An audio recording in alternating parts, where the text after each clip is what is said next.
What is good, my people? We are live back again with another live. Just coming back on to talk to the people. Um, Make sure y'all subscribe. What's going on, brother Adar? Make sure y'all subscribe to the backup channel because the video YouTube took down. I fixed it, so I'm gonna try to get it back up there. I took out the quote unquote hate speech, I guess. So make sure y'all subscribe to the my other channel is in the description. It's the Forecast Radio 24 because the video will be up in a little while. So, I'm not gonna be on here too long. I just wanted to come and talk to the people before, I get started on the next video. And I want y'all to call in. Y'all can call in and talk about whatever you want. The number is right there on the screen. It's 804-601-4015. And y'all can call in and talk about whatever. If you one of those people that always troll, now is your chance to call in, and prove me wrong. I don't know if y'all saw what happened to the brother Nick Cannon or whatever, and we just had this discussion with about Deshaun Jackson. But again, they going after Nick Cannon now with the whole quote unquote anti-Semitic talking points. Right, the same thing they do, but they're actually proving his point, showing how they're exercising power, showing how quick they can get him up out of there. Now, we talked about on the last live that I did about all the things about the whole history of Jewish people, and I'm pretty sure y'all know the whole religious background better than I do, right? And I try to stay away from that whole aspect. But it's the fact that these people, another group of people, can express such power over us. Like they're trying to cancel Nick Cannon for good. And, it's time for us to realize what is quote unquote anti anything is pro blackness. Being proud to be a black person is anti everything else, according to everybody else. Now, they can have all of the racist theories that they want to have and still get elected to any position they want to be elected to. They can call in terrorist threats on random black people just walking down the street, but they never need to be corrected. Yet we are the only ones that always needs to be corrected. Um, all right, brother Bakari, what's going on, my brother? All right, I'm sending you the link.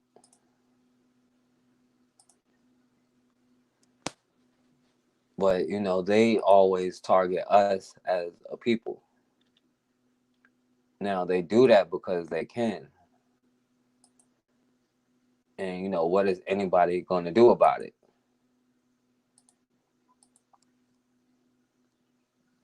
But at the end of the day, right, are we going to have Nick Cannon's back or aren't we? Because they're going to stand as a community on whatever they say, and they're going to stand together. The question is, are we going to stand together on whatever we say? Because if we aren't going to stand together, then this is going to continue to happen. Like people in positions who think they have to maintain a certain lifestyle, they're always going to fold to that pressure. Now they're saying Nick Cannon, they're putting out a false narrative that Nick Cannon didn't apologize, nor should he apologize.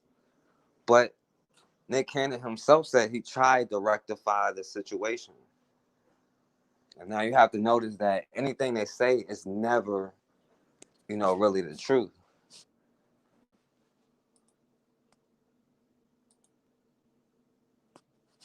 And most of the things they do is for political reasons, for the right to show yourself in a certain light, right? If they have to make us look like the bad guys, but if these people who do stand up for us do lose everything that they were given by the dominant society, are we going to be there to, pick them up to make sure they're good? What's going on, my brother Antonio?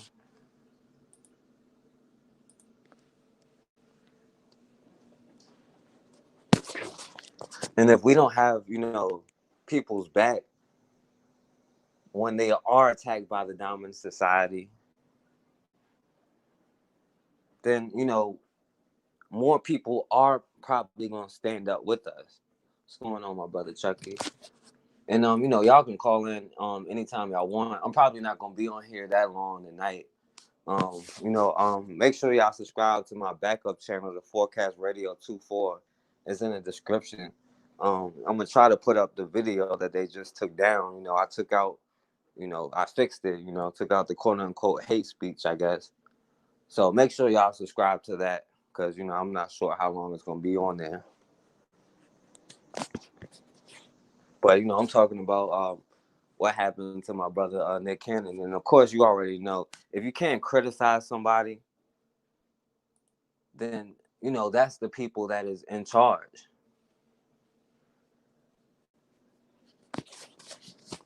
All right, that shows you who has the power. But at the same time, if we had our own platforms, we could say whatever we want to say and nobody would ever shut us down. Right? The problem is it is our culture that they're always chasing. Right? It is, for the most part, all around the world, a Black American, that's a part of our culture. But our music, the things that we do, our slang tends to be picked up by every group of people around the world. So when we start building our own, people are gonna come over trying to be a part of it, trying to infiltrate who we are and what we do,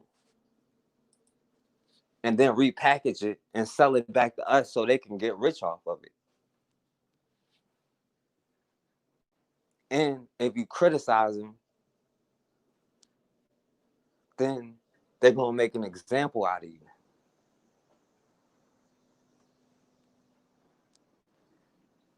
And they're trying to drag this brother, but Nick Cannon is in a position where he can't really be dragged, but so far by them.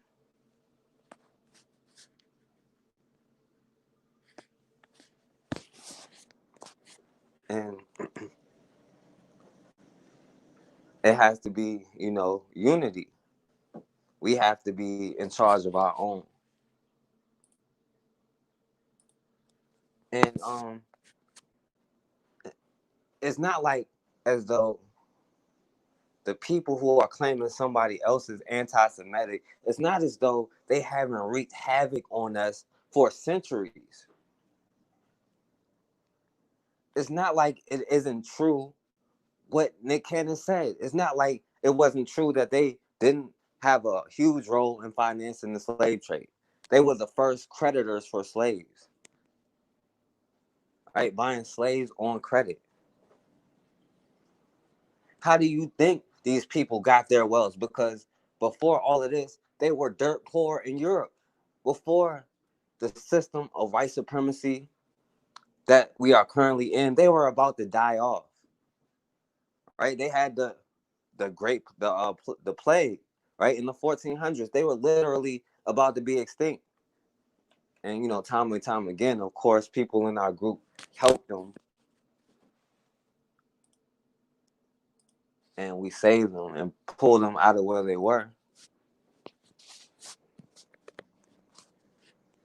But I mean, it's not as though these people don't have a sick history towards us. And like I said, for anybody to accuse us of being anti-Semitic, that's a anti-Semitic statement in itself. That's a racist, anti-Black statement in itself. And I heard somebody say, well, you can't really criticize them about what they think is anti-Semitic. Well, they can't criticize me about what I think is anti-Black then. And I think calling me anti-Semitic is anti-Black. If I'm trying to empower myself and my community about the history and the facts, so we can change that and change what happened and make sure it never happened again. But if you say that, then they'll try to cancel you, and they'll probably try to take all of my stuff off for saying this. Yeah, we definitely need. We don't have any other choice but to have our own media platform, right? These are platforms. These platforms are good for connecting with each other, but to express ideas, we're gonna have to have our own. And it goes back to even during slavery, like a lot of the Jewish people, European Jews, were expelled out of England before the slave trade even happened, and a lot of them ended up with the Dutch. Now the Dutch aren't synonymous with European Jews, but that's where a lot of them went,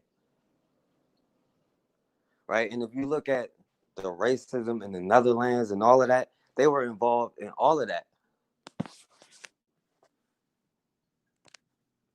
And it's just looking back on stories that happen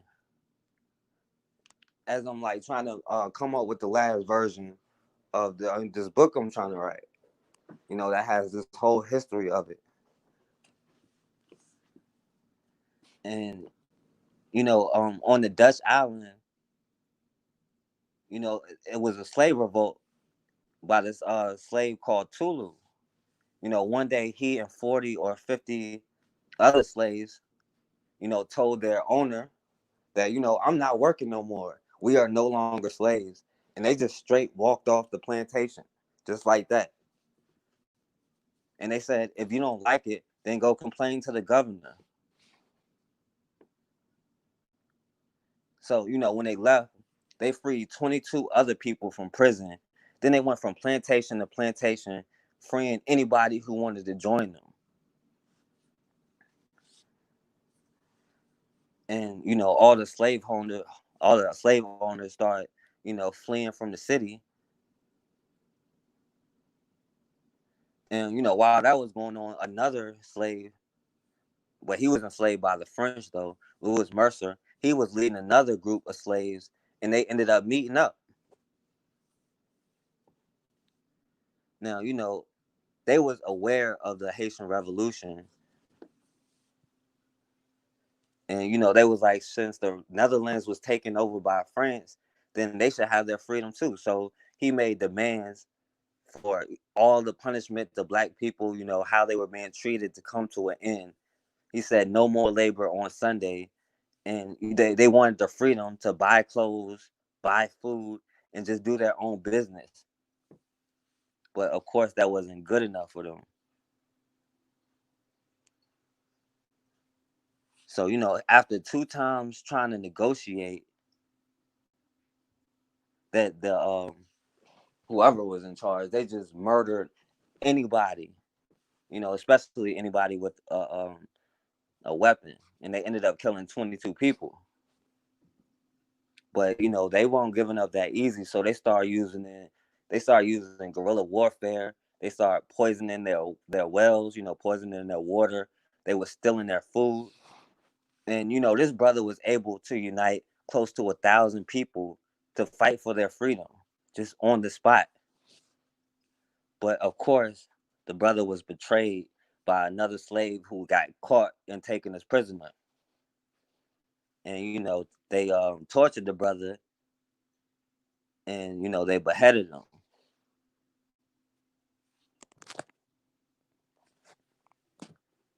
But the Dutch government was not giving in to the simple agreements for them to simply be able to buy food or do business for themselves. Right? He didn't want to be. He was willing to do the work, right, and just except for Sunday. But he just didn't want to be treated like he wasn't human. But that wasn't good enough. But you know, we as a people have to start. Let my brother Bakari back on. Brother Bakari.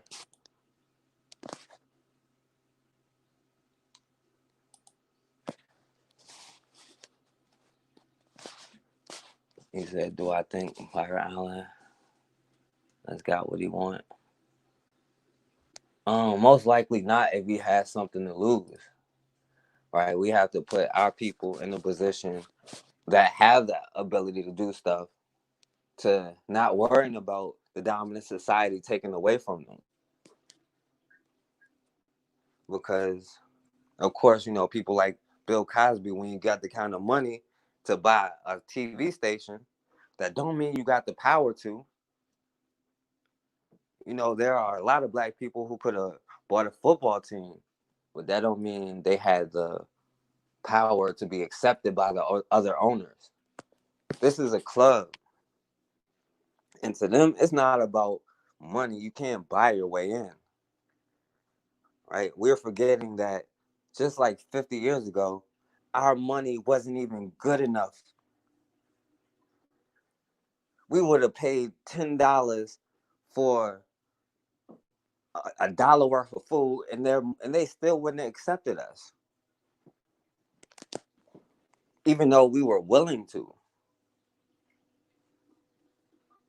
So, you know how quickly they can take away this money, because we're talking about, when we talk about money, we're talking about pieces of paper that have slave owners' faces on it that literally would have hung me for saying half the stuff, and would have hung half of us for having the beliefs we have.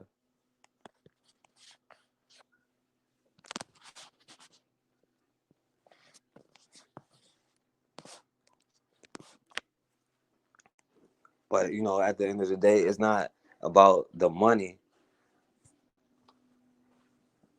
And they understand how propaganda is more important. And for them, it's not so much about the way we see it, because the way we see it, we like, well, you know, this is blatantly obvious, right? That he was telling the truth. But with the code that they have, it doesn't matter what's obvious and what's not obvious. They're gonna side with each other. Now, you know, of course, we say, you know, these groups have different tribal differences, like they do. Yeah, real money is actual natural resources. The things you can use to produce the things that we need to sustain life, and to sustain the things that we have pleasure. That's like real money. Yo, brother Bakari, if you there, you could talk anytime. I don't know if you there. Yeah, I'm having difficulties. Can you hear me? Yeah, I can hear you. It's storming here, man. My internet is acting up. I normally use my computer. I'm trying to get on there now. Yeah, I hear what you're saying, and for me, the show you are doing is almost not complete, but somewhat contrast what I was planning to do tomorrow about Nick Cannon. You know, this for me. I'm tired of complaining about how people treat us and what people do to us. Right? We have these people. We have people with all this money, but we know what we need, but we really don't do anything about it. And for me, there's only one thing left to do. Only one thing left to do, and that thing to do is fight. Either we're gonna fight, either we're gonna fight, or we're not.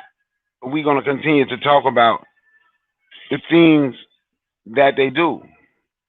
Nick Cannon came out and said, "We are the real Hebrews." You know, that's a religious debate. I let religious people have a debate.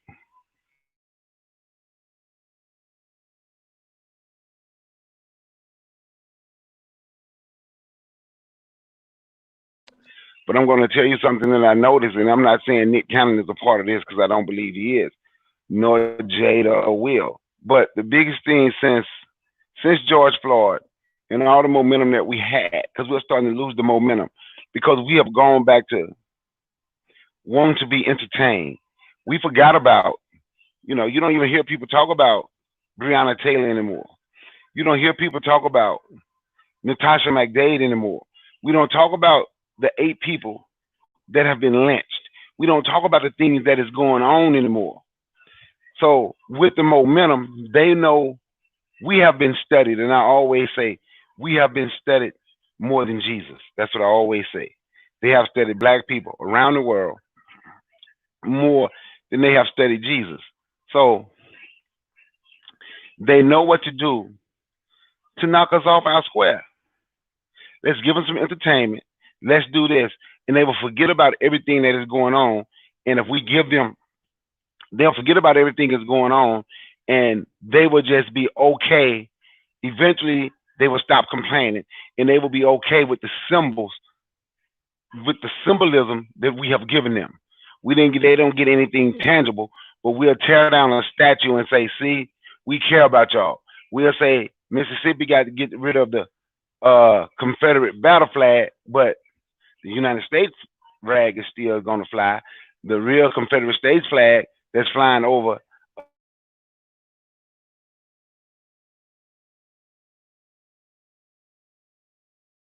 us.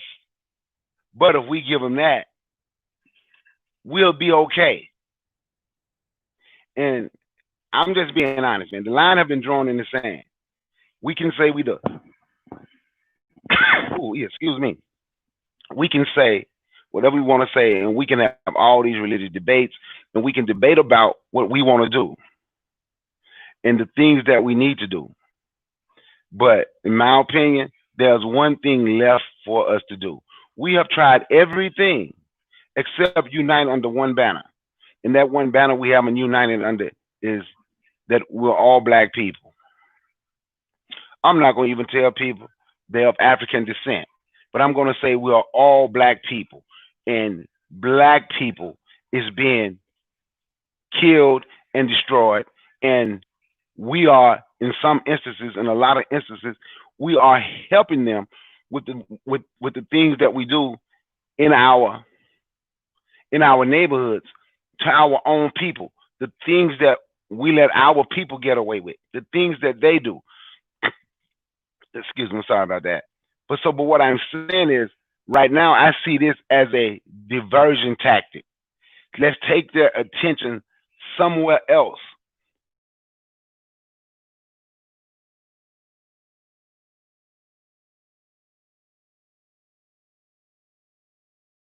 It's us. Is Nick Cannon us? Yes. I'm not saying he's not. I'm not saying what happened to him was right. But I would say again, what happened to the lynchings? What happened to, the guy in Denver, Colorado? I can't even remember his name right now. It slipped my mind. What happened to Elijah? I can't think of his last name, that drowned in the boating accident. Once again, Breonna Taylor. Once again, Natasha, where we're going to let Nick Cannon, not even Nick Cannon. I'm not going to say Nick Cannon because he lost his job for a statement that he made when you have freedom of speech. So no, he should not have lost his job because if you have freedom of speech, and I didn't hear what he said. He believed in the Bible. They believe in the Bible. So he believed that the people here, we are descendants of the people in the Bible, which will make us the original Jews. So, and he have the right to believe that. So I didn't see where he said anything hateful. So we have to stand with Nick Cannon. But why is Jada and Will, them and their a swinging lifestyle, why is that starting to trump the things that we go through, things that black people go through? And it's because they know they have studied us and they know if they give us some type of entertainment, some type of drama, they know that we are emotional and that we are easily distracted. And we have allowed this to distract us. And now I yield the mic. I'm gonna leave out and come back in on my computer, bro. All right, that's cool, bro. Um, yeah, definitely. And well, one of the reasons why the movement it kind of losing steam because it wasn't necessarily completely ours to begin with, right? And honestly, when we're ready to make whatever move it is that we want to make, then we would have to be on code and move as a unit and actually have a plan behind it, right? Because if it say it was black people out there burning quote unquote their own neighborhoods, which is a false talking point because what in that neighborhood do they own, right? Even when you see two brothers killing each other over a corner, a white man can come through and clear them both off the corner while another white man owns that corner. So, even if it was us out there doing it though, we could, go into these businesses and say you got 48 hours to get up out of here. Or first of all, we're not gonna let nobody shop here. Or second, we're not gonna or we're gonna do what we have to do, right? But it has to be organization to whatever it is we do, right? And not so much reaction. And when you talk about the whole entertainment quote unquote aspect of it, not saying that you, but just that was the whole, a lot of it has to do with us deep down with fear, right? Instead of doing what we had to do on the plantation, you know and oftentimes they use entertainment to pass the time. A lot of that stuff is not wanting to deal with actual reality, right? To deal with, and because we know what we're going to have to do at the end of the day, and we can learn from these other groups. Now, since you on here, brother Bakari, another aspect of the conversation, right, that has to be addressed now, and we have to talk about it.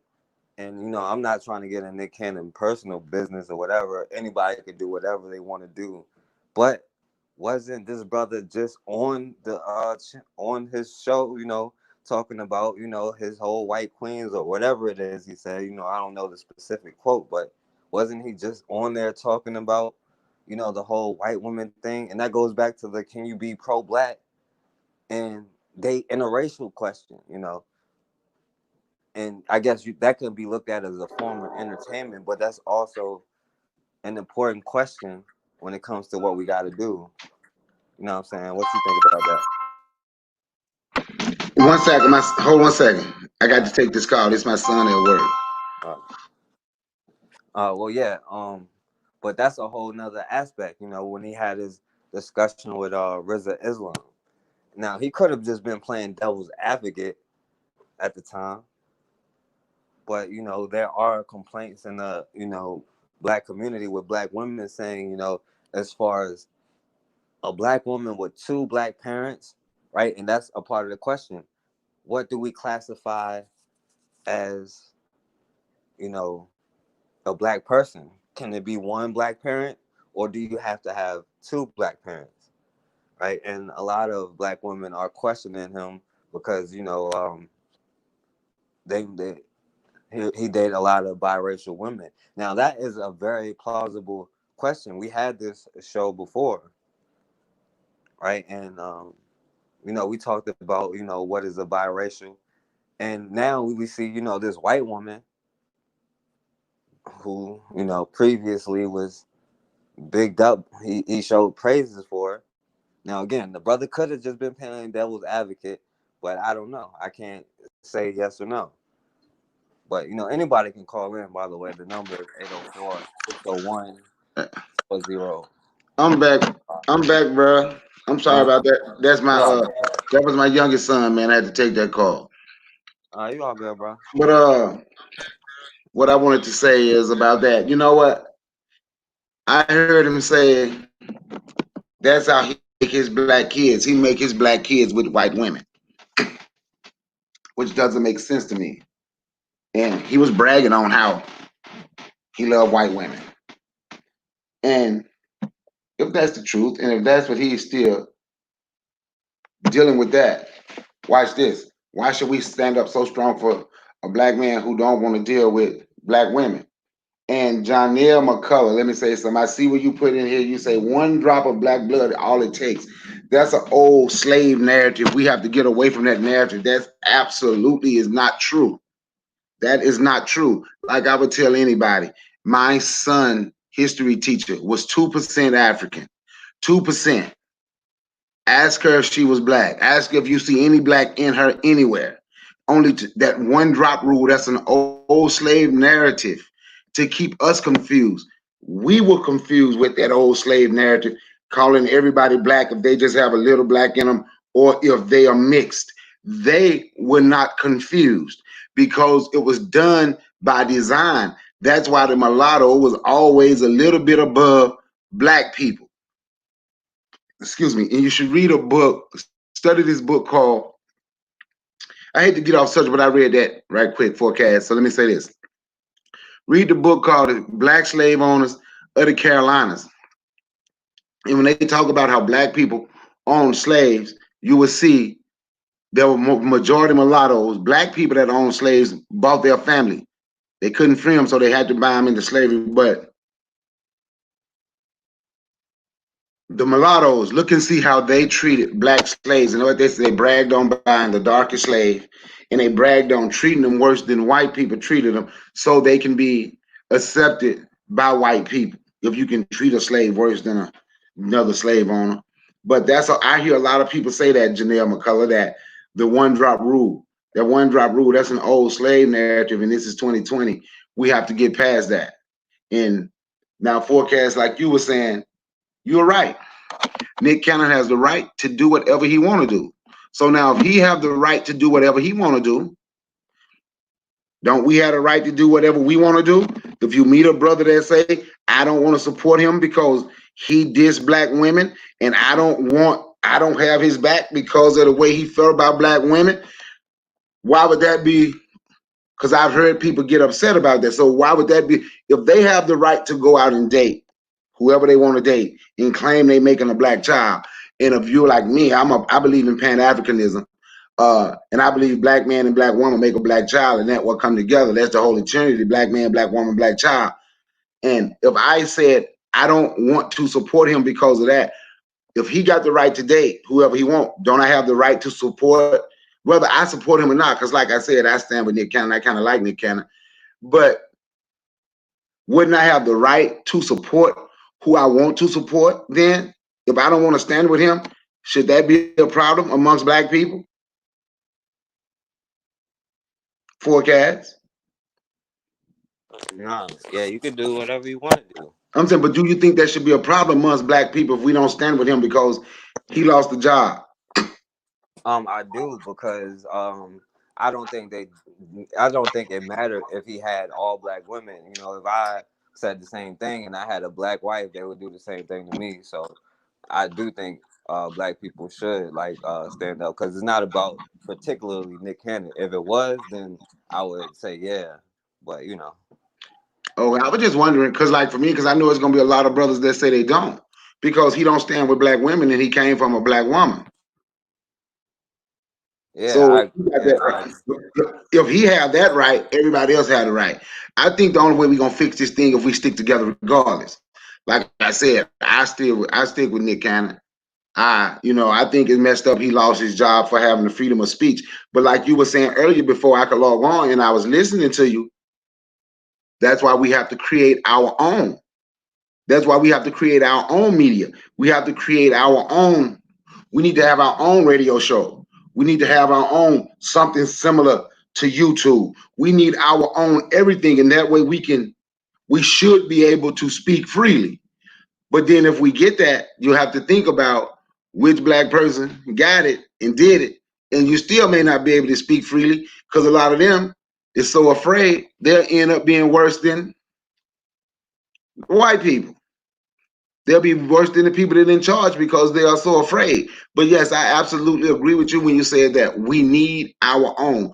We need our own media source, our own radio, our own television stations.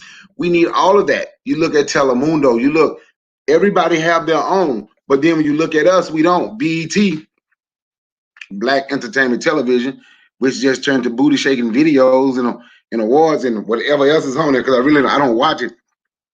But that's not even owned by black people anymore. You know, we don't, for the most part, we truly don't own anything. Our people don't own nothing. The people with the money don't own nothing. They are happy just to be where they are. Like, I'm gonna give you an example, and I know it have nothing specifically to do with this, but like, I don't know. Did you watch the Stephen Marbury documentary on Netflix? Nah. You should watch it. This brother stepped out on his own and made the Starberry shoes, right? You know what killed the sale of the Starberry shoes? When LeBron was playing with the Cleveland Cavaliers, yes, he was younger, but he spoke publicly. I would not wear a pair of $20 shoes. But Stephen Marbury say he was making the shoes because he knew when he was growing up, the people where he was from couldn't afford the Jordans, couldn't afford the shoes with their favorite NBA player name on it. So he made some basketball shoes affordable for black people. But Yeah, I LeBron, remember that too. yeah, but LeBron has basically signed with Nike and was never concerned about owning nothing. He spoke out publicly. I'll never wear a pair of $20 shoes. And according to that documentary, shoe sales started to go down. So once again, it was like, when I made that to say, who's going to be the owner of these things that we get? Can it be us? Yes, I believe it can be the ones here on the panel, me and you, the people in the chat. I believe people can put their money together, and believe we can put our money together and our brains together and do anything that any other race of people have done. And if we don't think we can do it, we may as well just get up. We may as well just give up. We may as well just stop talking about the things people do to us or the things that they're going to continue to do to us. Because I saw in the chat, I think it was Chuck 365. I think that's who said it when he was like, well, whenever we started to build, yeah, when we stand on our own too and start our own societies and business, they kill us and steal it. Well, shit, ain't but one way to stop them from killing you. We can't complain about them killing us if we sit back and allow them to kill us without us striking a blow. That's just where I am. I ain't telling nobody to think like me. I'm not telling anyone to go do anything crazy, because I think everything you have to unite and you have to be organized. But I was always told as a little boy, my mom and daddy, if somebody hit you, you hit them back. You don't let nobody beat you up. There's only one way to stop the bully. You hit the bully back. But if we can only complain about these people killing us, but we can turn around and see a need to fight us every time something happens, that's the problem that they created within us. We can't look to the creator of the problem to solve it. They created the problem, but we are the solution. And too many of our people look to the creator of the problem to solve the problem that they created. They created the problem for a damn reason. They created all the narratives and everything they did for a reason. The Nick Cannon thing, that was, boy, watch it, boy, get back in your place if you want to work. You better watch your damn mouth.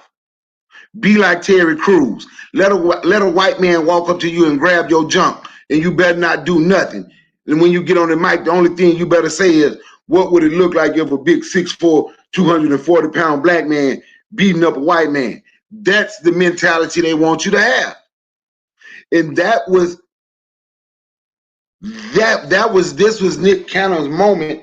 That was the moment they wanted to put Nick Cannon in that place. And I hope Nick Cannon stands strong on what he say. If he believe we're the real Hebrews and that's our and he believed the Bible in that way, he have the right to believe the Bible in that way. But he was telling the truth about the banking system. He was telling the truth about the things that they have done. They don't want the truth to be spoken about them, because if you say something about them, regardless if it's truth or not, it's considered negative. They don't want you to say anything about them. So this is the moment. And I stand with Nick Cannon. Hope Nick Cannon don't come back and apologize. I hope Nick Cannon don't come back and try to kiss ass. Because if you do, then I couldn't stand with him. He need to stand firm. He need to stand firm on what he said. He stand firm on what he said. I stand firm with him with no problem. I get him, Mike. Yeah, definitely, my brother. And yeah, and there's people like Terry Crews that make them do the same things they do to Nick Cannon, right? We always already know about how they used to take the biggest black men and break them down in front of everybody, to make an example out of them. And I bring up the whole thing about the whole him, in the whole white woman thing, right? And the mulatto class, because it's all about propaganda, and that's why they won't allow somebody who speaks the truth or trying to empower black people to say anything, especially if they have some kind of following. They're going to make sure that they silence you, right? And a part of that propaganda has been, you know, they've used white women primarily, and we fell for it too many times in history to keep falling for it. And they also, as you talked about, they use mulatto class as sort of like the buffer class, like Razor talks about. And the thing about the whole mulatto thing, it depends on which place colonized you. Like here in America, mostly with the English, they didn't claim those children. They just, for the most part, put them into slavery. Now, like you were saying about the black slave owners in South Carolina, most of the time when they say a black slave owner in South Carolina owned, they talking about William Ellison, who was a biracial man, and he was accepted and taught by his father. Now, there were a few cases with the English because they didn't really accept their children, and it was against the law, right? But if you look at like French colonies, for the most part, compared to the English anyway, they did claim those children. And when you look at places like Haiti, right, the mulatto class identified more with their white side. And, that's one of the downfalls of the Haitian Revolution. When they did get all the white people off the island, the mulattoes felt like they were still supposed to be the ones in charge. They still felt like they should have their slaves back. So, it all depends, but it's a tricky subject because in one case, that you have certain people who are ride or die, only look at their black side or whatever. But then you have cases where, they betray the black community.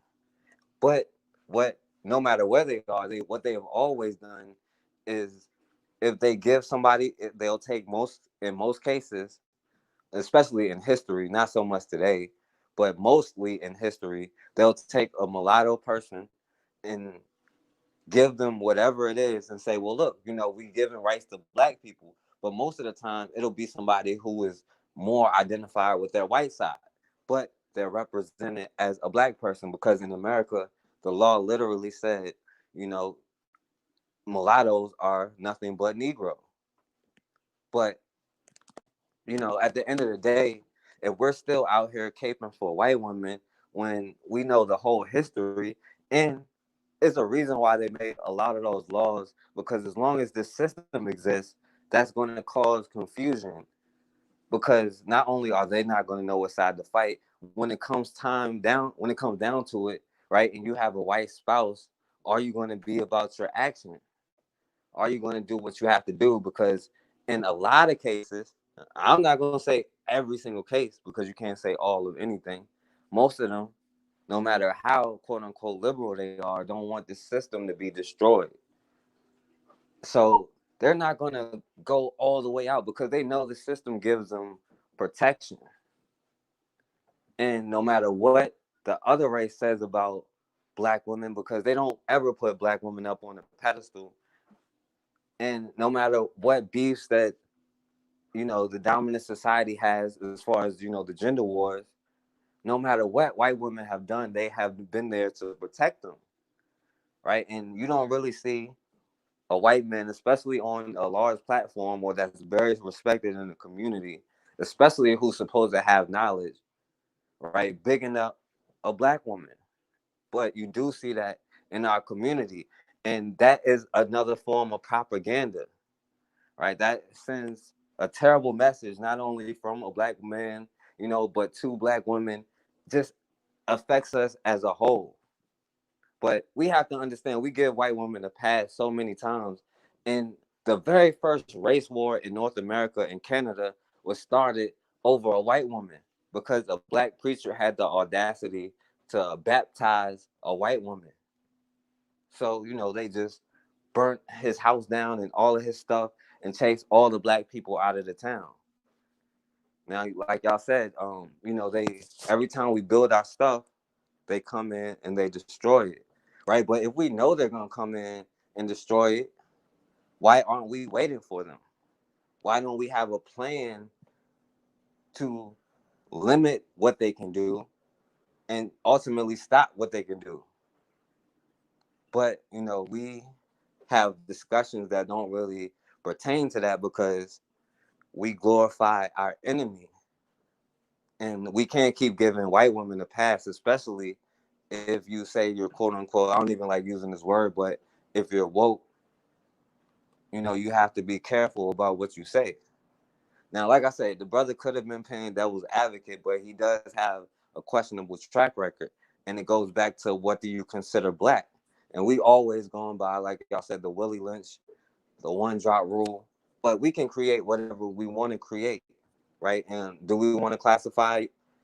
You have to have two black parents. But and anybody can call in. The number is 804-601-4015. But yeah, brother Bakari.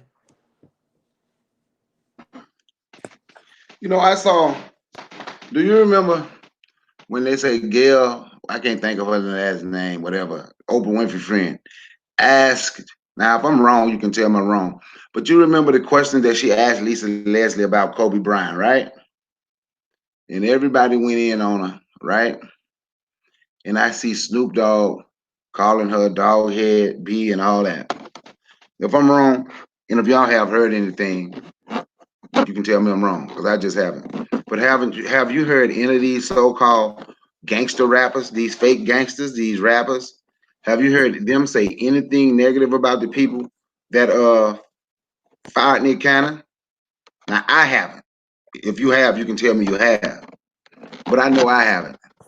Well, I mean, I like to be honest with you. I see people on YouTube barely saying, saying anything about the people. Right? I see people saying, the Jays and referring to them as like, what I'm saying, the group. Like, I mean, just say who they are. I mean, it's not a. I mean, there's no reason to be scared. But the reason why they can do that is because they can control the dollar. You know what I'm saying? They can take these people lives. Yep, and you're and that and I was making that point. Is you see how gangster we can get with our own, but when it comes to them, as Khaled Muhammad called it. Remember, Ice Cube said in one of his songs, "I attack and make you vomit." Down with Khaled, I do Muhammad. Do you got a brother? I'm in there. I'm the illest one to kill this, and he went on and on and on. And Khaled Muhammad was talking about it, but then Khaled Muhammad said, "When the real Jews came, when the real gangsters came, them Jews, when them Jews came." He had to step away from Khaled Muhammad. He had to Mm. step away. Well, I would say this. What I'm saying, like, what the in their defense, like just playing myself playing devil's advocate, you know, you see these people like with Snoop Dogg, for example, like a 22-year-old Snoop Dogg doesn't have the same thing to lose as he does, what's would then or today, with his family and making so much money, and they've become accustomed to a certain lifestyle. Now, we have had a track record of not really, well, I can't really say that, but for the most part, we really haven't had each other's back for the most part. So I think a lot of it is we don't trust each other that we're going to, have somebody to stand up for. Yeah, and see, and that's the point I'm making. When you let people just rule you, how much money do you need? Right? Like you know who David. Do you know who David Banner is? Yeah. Okay. Do you remember? I guess this probably like 5, 6 years ago, maybe a little bit back further, when they had all the Gatorade commercials, Gatorade and Sprite commercials with the rappers on it and a nice beat in the back. Mm-hmm. That was David Banner. All those commercials with David Banner. You know why David Banner could speak out the way he speak out? Why? Because David Banner said he studied and learned the game from them. He made sure, he said he got him a good attorney. And he made sure his contract was worded the way that he wanted it worded. They couldn't put in his contract because he said he wrote up the contract and sent it to them. And they signed off on it and sent it back. And he said his attorney told him, go ahead and sign it right now before they catch the mistake that they made. Because David Banner said they was telling him that they didn't want him doing no activism. But he made sure when he wrote the contract that that was not in the contract. And he owned all of his stuff. See, he don't work for them. Everything you see David Banner do, David Banner absolutely owns. It's his. So once you learn the game and you are willing to lose a few $1,000,000, you know, David Banner worth maybe 50, $60 million. That's probably enough for him to live the rest of his life. If he got kids, for them to live, because the business and stuff he started from that, right?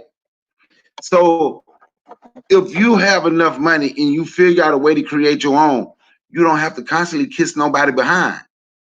But if you stuck and you're not willing to try and start your own, you are happy allowing those people to just take care of you and you get nothing because you're happy with your high paying job and you don't want to own nothing.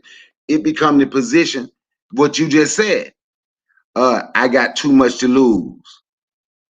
But before you had those people money and you was making money selling, you may have been only making you only may have been making $100,000 a year, $200,000 a year doing your little mixtapes, selling them out the trunk of your car.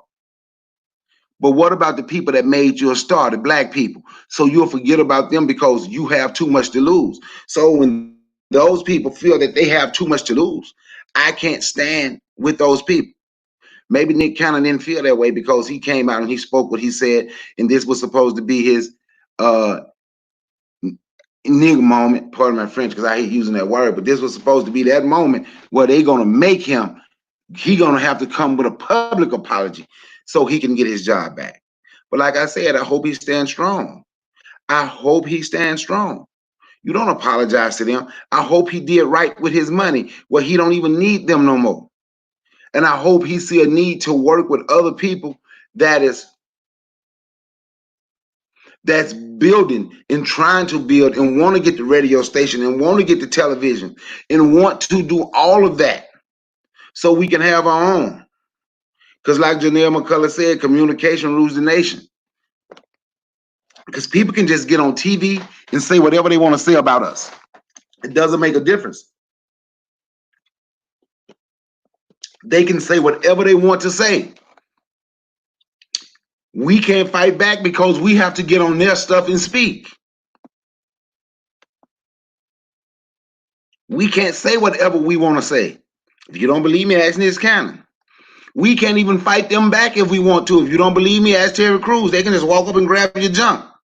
You can't say anything negative about them, but you can get on TV, or you can get on YouTube, or you can get on Twitter, or you can get on whatever Snoop Dogg was on and can call a black woman a dog head bitch because she did something, pardon my French, because I don't like using that word either, but because she did something that you didn't like. She said something about your brother Kobe, so you can just call her a dog head bitch. But you got too much to lose when it come to white folks that fucking you over, or when it come to when it come to white folks messing you over, when it come to Jews messing you over.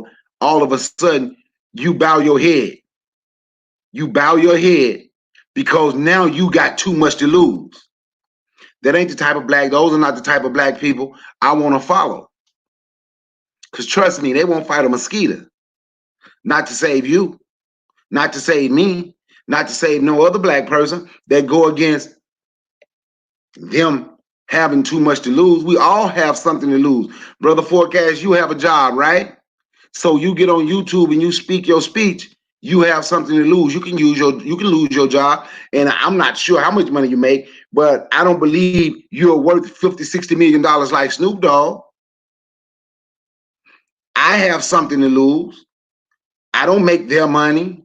We all have something to lose when we stand up and we speak out and we say we ain't kneeling no more. We not getting on our knees. We not bowing our head. We not marching and chanting. It's time for black men and black women to stand up. That's the last. We have done everything in the world. You can go back 1920, holding signs marching, 1930, holding signs and marching, 1940, holding signs and marching, 1950, holding signs, marching, singing, 60, 70, 80, 90. 2000, 2010, now 2020, we're still doing the same thing 100 years later. But guess what we have not done? We have not united, we have not organized, and we have not said, you know what? We have now, I'm going to use their words, give me liberty or give me death. That's what we have not done. And that's what we have to do. That's what we have to do. That's the final straw. We can't be happy because you see white people in Antifa, ooh, they burning stuff up, but we ain't doing it. Now we can take advantage of the opportunities left by them burning stuff up in our neighborhoods, in our communities, because I know here it's some businesses that don't want to come back to the black neighborhood because they're scared of what's going to happen. Now we can take advantage of what those white people did that have their own agenda. We can take advantage of what they did, but we have to fight for ourselves. And I know when you were saying most of them means that most of them is going to be against, don't want this system torn down because they benefit from it. I'm going to tell you something, man, and I'm going to be honest with you. I'm willing to say 100% of them, they don't want this system torn down. Okay, I'll go down, maybe not 100, I'll say 98%. 95%. They don't want this system torn down because all of them benefit from it. All of them benefit from it. What they don't want, like I heard these white kids on YouTube, this was a couple years ago, black people taking their food stamps and welfare. How long have they been saying that? Because that's who it was made for. It was designed for them. Even the poor white people know they benefit from this. They know they benefit from this. So they don't want it torn down. We would have to be crazy to think they want it torn down. We would have to be crazy to think they're going to give up what we like to say is white privilege, which I'm going to say this the right way because I want people to understand what I'm saying, which white privilege should be. And I'm saying that because white people made the system. If I make this system, guess what they're going to be complaining about? They're going to be complaining about black privilege. And they should complain about it if I make the system, because that's most definitely who's going to get the first of everything. We have given away everything that we had. Anything that we were supposed to get, anything that was designed for us, we give it away to people. We become people of color, poor folks, minorities. White woman is considered a minority. It's more of them in the country than anybody. But we give away everything. And all of these so-called celebrities who we make rich, especially these musicians who get rich off us, who get their start from us, selling music out the trunk of their cars back when they were doing that. I might be a little bit older than other people. I know I'm older than Brother Forecast, and the people in the chat, y'all might not remember, selling their tapes out the trunk of their cars. You know, they call them the mixtapes now, and they be online. But they used to sell them out the trunk of their cars. People making 2, 3, what, Ludacris? I remember Ludacris before he became Ludacris because he was Chris Lover. He was making $350,000 selling music out the trunk of his car. And he said he was talking about it in one of his songs. DJ Screw, millionaire, trunk of the car.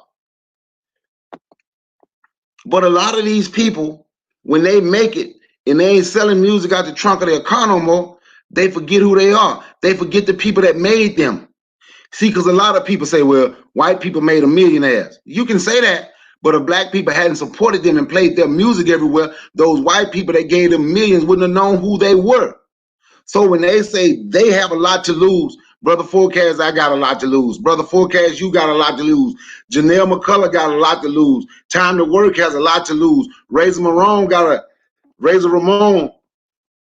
has a lot to lose.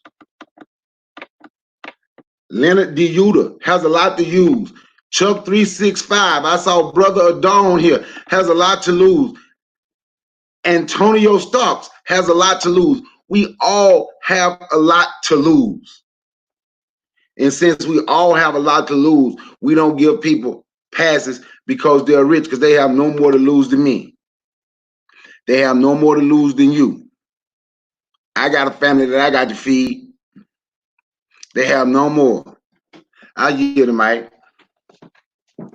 Yeah, you're definitely right. I mean, we all have, well, technically I would say we don't have nothing to lose because we're already in the system subjected to the worst things that could ever happen, right? We just have the illusion of inclusion.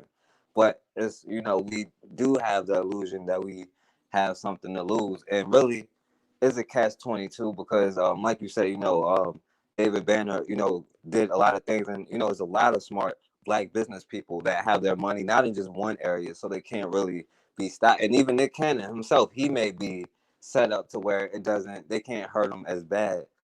But at the end of the day, we are in a system where they can destroy you and do whatever they want to do to you, right? And I don't want to, bring up Bill Cosby, but that's an example, right?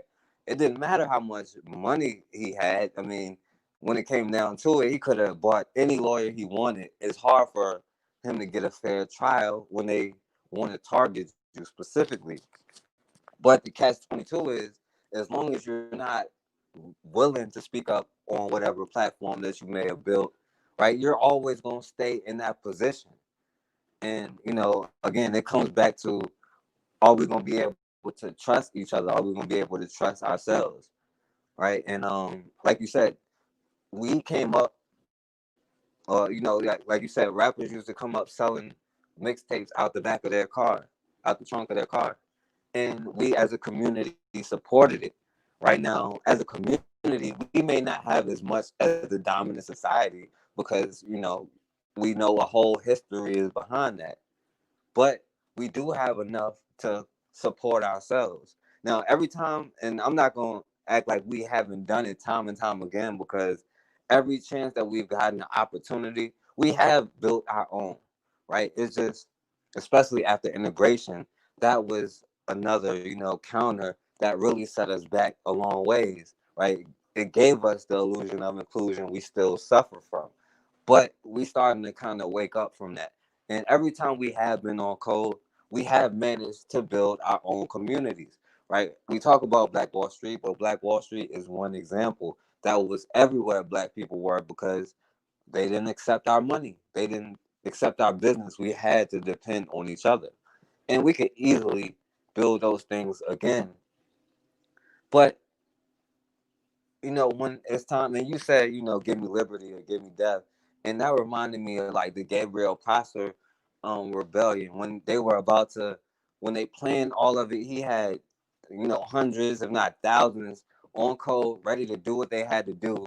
But it just rained hard one night, and I can see all of them right now. Like, oh Lord, this gotta be a sign from God. We better not do it. And of course, one person, just one out of hundreds or thousands, went back and told. Now, it got to be a system because guess what? They're going to infiltrate it. There's probably going to be a person who looks like you that goes back and tells the enemy anything. But when we're on our guard, when we're on code, right, it doesn't even matter, right? And I'm not saying like you just give up your plans or anything, but when you're doing what you're supposed to do, it's hard for them to attack you and hard for them to be able to put you out there because they control, TV, but the internet changed the game, even though they can just kick us off YouTube right now if they truly wanted to. And that's the whole point of this system needing to be destroyed, especially from our perspective. But, we don't have the platforms for Nick Cannon to say what he has to say, and guess what? He's gonna get fired because they control, you know, the media. Now Nick Cannon can make his own Cannon's class and do whatever he wanted to do, right? It'll be pretty hard for him to create Wild 'N Out, but if he has the rights to his own stuff and start putting his own channel, right, then he'll make even more money because we've always been the middleman for our own talent, right? We, went to somebody who can do half of the stuff that we can do and let them make more money off of our talent than we can. And we feel like we've made it, right? We feel like they're doing us a favor, but they instilled that mentality of, we have to have that whole quote unquote white savior. We don't feel like it's right if somebody white ain't involved in it because, they continually done that. But a part of being the code is feeling like the white man ice is colder, knowing that the white man's ice is, but we have to understand that knowing the black man ice is colder is a part of being on code. So, I don't want to be on here too long, but yeah, what you think about that, brother Bakari? Yeah, it's like you say, man, the illusion of inclusion. And we have done everything to be included by saying the white man ice is colder when we know ice is just ice. Like that go back to the book, like I always talk about the miseducation of the Negro. And what Carter G. Woodson said, he said you could see a white man outside, working outside, and he can come in the kitchen and cook, don't even wash his hands. But they could see a black man wash his hands, then before he cooked, clean himself before he cooked.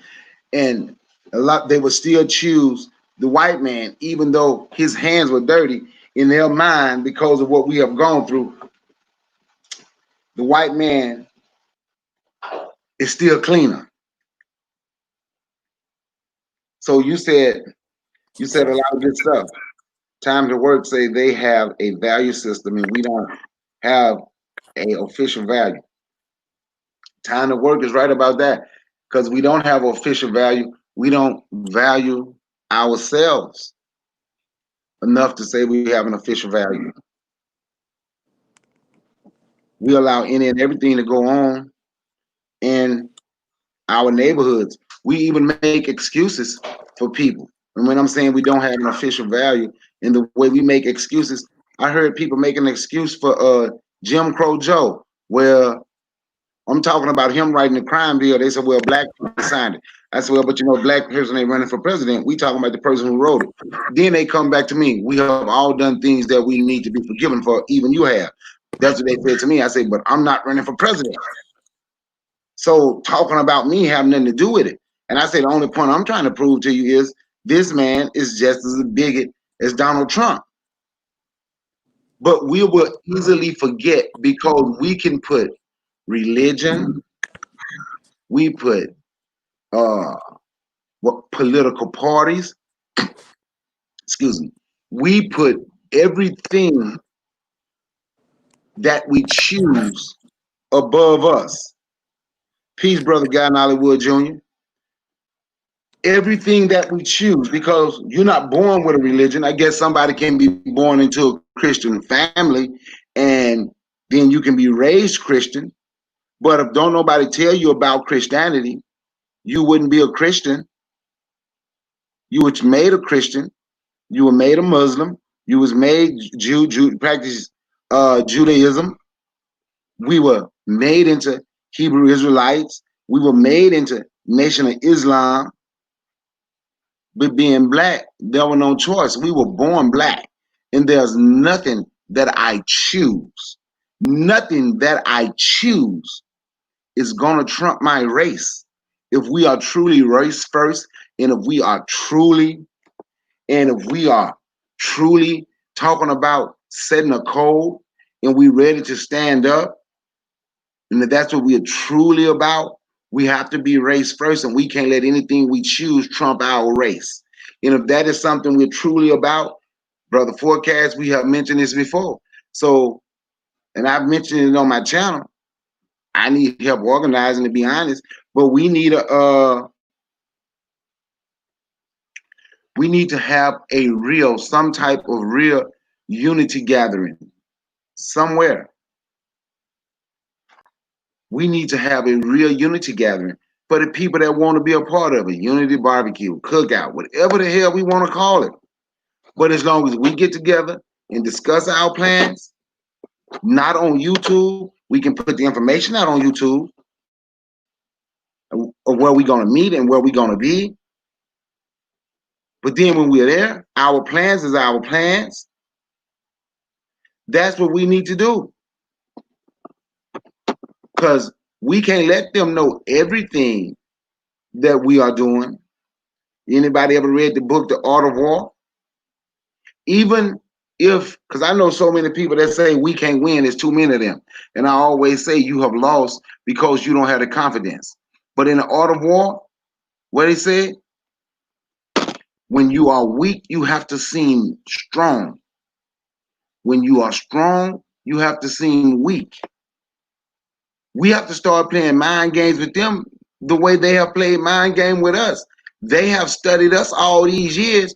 It's time for us to study them and learn from that people have done to us so we can reverse this nonsense that's going on with us.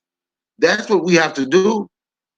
That's what we have to do. Look and see, excuse me, look and see what they did to get us in this position. Study them.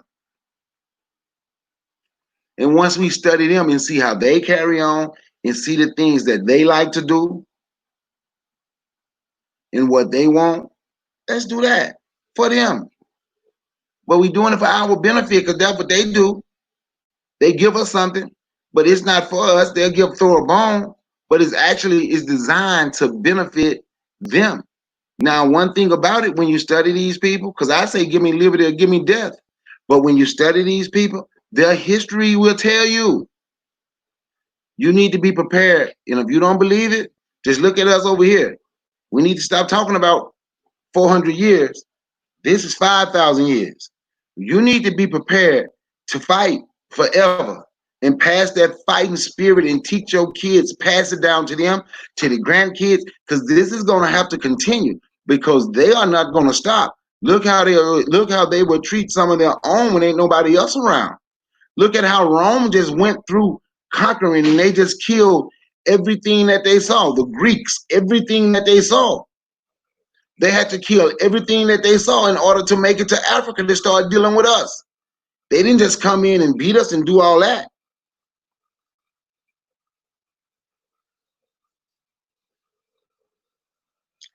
Time to work. I got a friend. We have that discussion all the time that we didn't free ourselves. They freed us. Uh, Most of us, they did. But there were pockets here and there where we had people that fought and remained free. And that's the thing about it. Like if you look at the Seminole Wars or the Gullah Wars down in Florida, they were free because they were defeating them. If you look up a place, if you look at an old Union map, you will see it. It was called, they named it, the slaves that fought and created a free society named it. It was called New Africa, Mississippi. In Mississippi, they had a society of free slaves that defeated the white slave owners. It's in a little town now called Clarksdale, Mississippi. And the name of the road that is on, the street is called New Africa Road. But they defeated them. They defeated the natives, the Indians that came out there, the Native Americans that came and tried to help them. And if you look on the Union map and you study it, even they said you don't mess with them because they learned those woods very well and they were able to defeat anybody that came in there. But you are correct. For the most part, 90% of us, maybe 95%, they freed us fighting over money. Because they didn't free us for us. They freed us fighting over money. So you are correct. I don't disagree with that. I'll hear the mic. Yeah, well, I feel you on that. I feel you on that, and I would actually say, yeah, we never did get free, because if you read the Constitution, the 13th Amendment, the key word is accept. Plus, voluntary servitude, that's still allowed in America. But we have to understand how powerful the propaganda is, you know, and that's all it is about, you know. Just like they talk about Abraham Lincoln freeing the slaves when he never freed not one person. Even this Emancipation Proclamation only applied to places where he had no power to enforce it anyway. You know, the places he did have power, he didn't. He never, you know, he allowed them to keep their slaves or whatever. So you know, it was all about the propaganda, and we fall for the propaganda because you know it was really beaten into us, and it's really, you know, fear, because as black people and we think about it, you know, you tell the same lie over and over and over. Not only do they believe it, we start to believe it. And now, if you know, you think about black people walking down the street, it could just be in a white T-shirt. Three black men walking down the street, we clutch our purses tight, you know, like we say they do. Um, I'm gonna take this call from brother guy. Hello. Hey, this forecast. Yeah, what's going on, guy? Hey, what's good, my brother? What's up? Bakari still there? Yeah. Peace, my brother. Okay. What's good, brother Bakari? Yo, I'm listening to your show, man. Great show. Just want to add on a couple of things. Like my brother said, you know, this is an ancient war, right? Our people were trying to warn us 5,000 years ago, but because most of us don't like to travel, never left the country, don't like Africa, you know, and all this other foolishness, they will never know that. They will never know that, you know, and you don't even have to really go there. You could just definitely do some research, and you know, you'll know that our people were trying to warn us with these white folks. I mean, like I said, you could look at the Crusades, the Vikings, all these, you know, you look at the movie Gangs of New York, how white people always been, you know, like Nick Cannon said, savages. You know what I'm saying? So, and you know, I mean, you really look at Nick Cannon, he's starting to wake up. You know, I mean, he's starting to really drop jewels. And now he got dropped by was it Viacom? What was that company he got dropped from? Viacom. Viacom, right. And look what happened to him because he told the truth. He told the truth. You know what I'm saying? Because he's trying to wake our people up, and when you wake your people up, it costs a price. But he, you know, my thing is like that. He should make enough money where he can have his own company. Start small. You know, trust me, you got a huge following, brother. You don't need BET. You don't need these people. BET is owned by white folks. You know, so you don't need them. You've been on. You know, I would tell Nick Cannon, you've been on Wild Out since 05. You should have made enough money where you don't need these people no more. And you know, we gotta stop giving a damn about their money and their education. We have enough history. Our history is our African roots and our history and our heritage goes way further than the Greeks and Romans. So we should be always teaching our babies about our history. Stop talking about this United States stuff and this crap that's only been around with 200 years. And it's still a baby. You know what I'm saying? And it had nothing to do with us. It had nothing to do with us. Their history has nothing to do with us. Okay? And I say this again, we got to get rid of everything. We want to be truly liberated. We got to get anything. We got to do some okay, what's your opinion? Okay, religion was given to us. Okay, we got to get rid of that. But I know it's going to be hard for certain black people because they think they can liberate it with white people shit, and you can't do that. This is the reason why they get a lot of backlash. I've learned the hard way from that, man. I used to be like I was telling Brother Bakari, I used to be a straight up, you know, pro Christian. Because I was brought up as a Catholic. Until I knew my history, I was like, oh fuck, I don't this is white man shit. I don't want this. So, you know, I think that we have to unite with strong people. You know, A lot of us is not going to make it. We know that. So we gotta be honest to ourselves. We think that we're gonna save every black person. You got black people that don't care about African unity. They love the enemy so much. You know, Brother Bakari, you seen that video with that cool dude from wearing the Confederate. I forgot his name. Brother Bakari, I forgot his name. H.K. Edgerton. I forgot his name, but Brother Bakari know what I'm talking about. I mean, H.K. Edgerton. Telling this young black girl, oh, you know, the white man told so-and-so, you know, just to buy land and always put your trust in white folks. And I was like, and I showed Brother Bakari, I said, you see this? You see how poison being spread to our children? We can't allow that to happen. So we as a people, we gotta do like the movie 300, right? We gotta have we just gotta have a small number of strong-minded brothers and sisters that think alike, like just like white men, right? When white men get together, they have they come together and they have a meeting. Nat Turner did the same thing. You think that when he had his meetings, it was a whole bunch of black people that he had a meeting? No. Nat Turner had a few people that he trusted, and they said, "Look, this is what we're going to do." And that's how they got the majority of the people that start to join. We have to do the same thing. You know, we can't align ourselves with coons and people. Look, I had a forecast. I don't know if you've seen it, but I did a video on these stupid ass Moors. These so-called Bays and L's. They try to play me and Brother Bakari, and they talking about they want to unite. They came to me. I didn't bother them. They bothered me because it was something that they thought. I don't know if they thought they was going to convert me. I don't know what they thought, but they thought wrong. And then as soon as I challenged them on their bullcrap, they cursing me out. Oh, it's on the video. You can check it out if you get a chance. I don't know if you've seen it already, but I showed them what the dude said.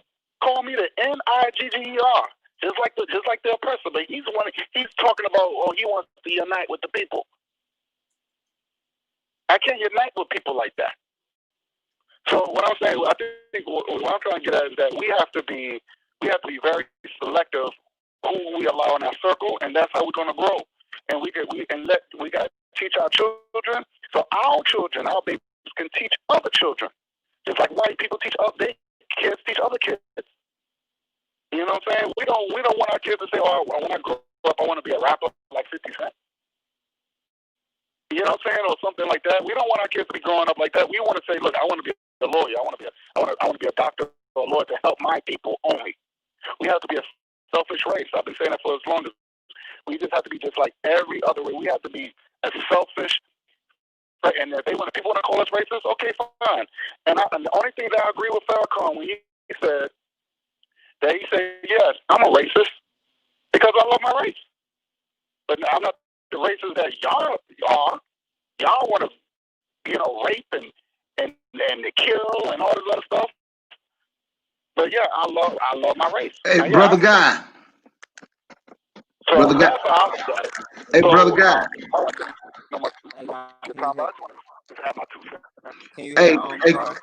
Hey, Corey. Hey, Brother Forecast. Hold on, Bakari. Hey, Brother Guy. What's up? Can you hear Bakari? No, I can't hear him. Ask him to put the name of the video in the chat where he was talking about the Moors guy. Somebody in the chat want to know the name of his video. He said, put the video with the Moors guy in the chat, but somebody want to see the video in the chat. Oh, okay, I'll do that. I'll do it right now. All okay. Right. But Forecast, thank you so much.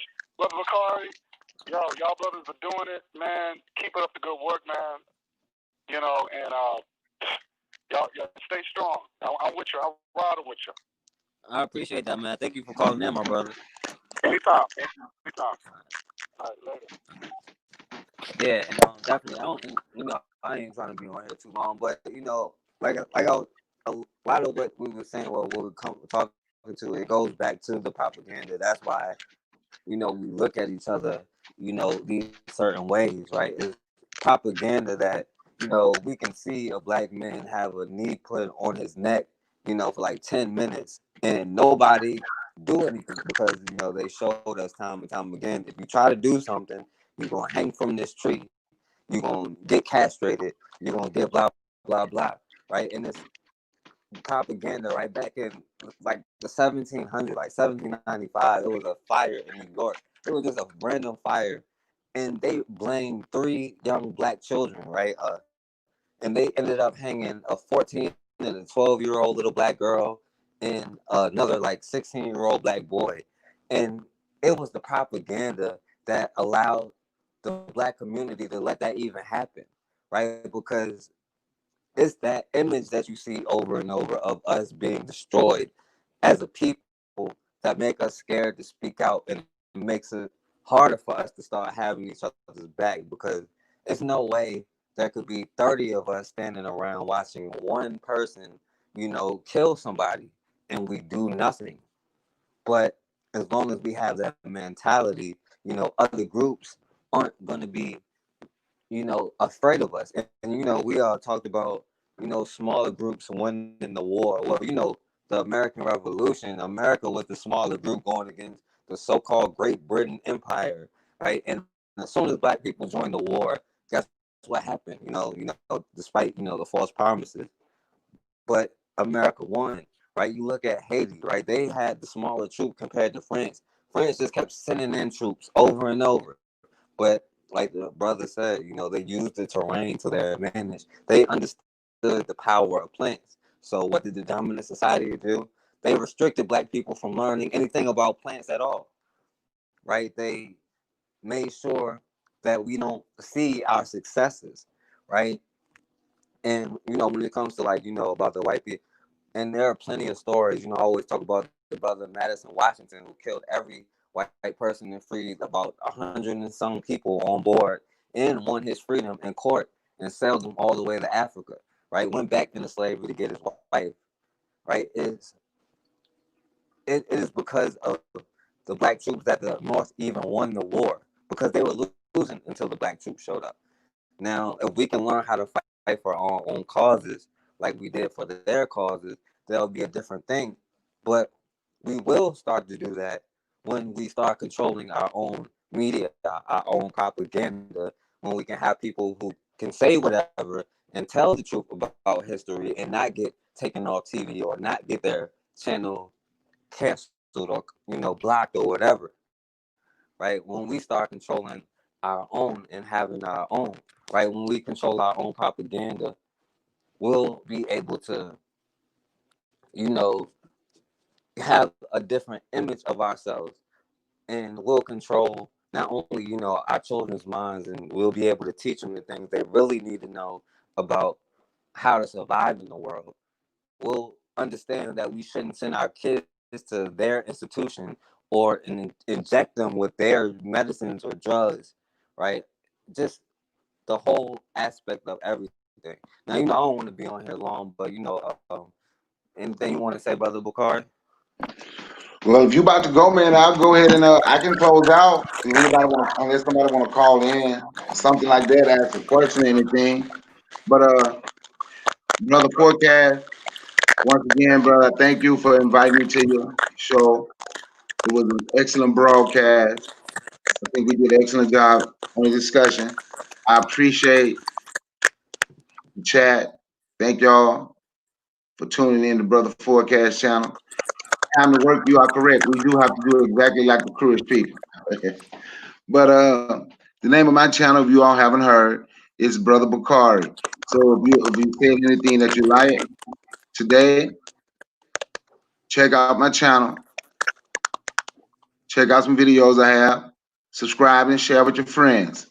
And once again, I thank everybody. Brother Forecast, thank you, my man.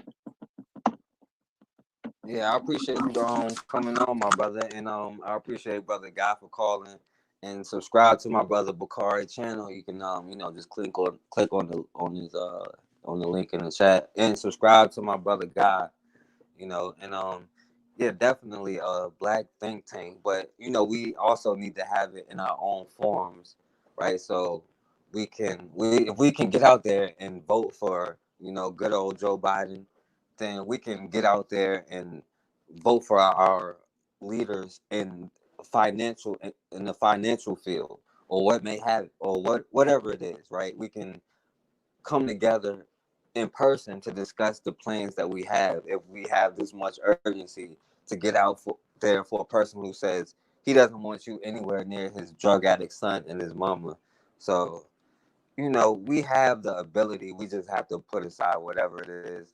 Now, I want everybody to subscribe to my backup channel, the Forecast Radio 24. I have another video that should be coming up. I'm not sure if it's gonna be able to stay up. YouTube trying to target it, but I fixed it and quote unquote took the hate speech out. So it should be up soon, and it should be up like in a minute. So make sure y'all subscribe to the channel, and we're gonna be back soon. I appreciate Brother Bakari, everybody in the chat for coming through. And as always, man, we have got to start standing for something, or we're gonna keep falling for anything.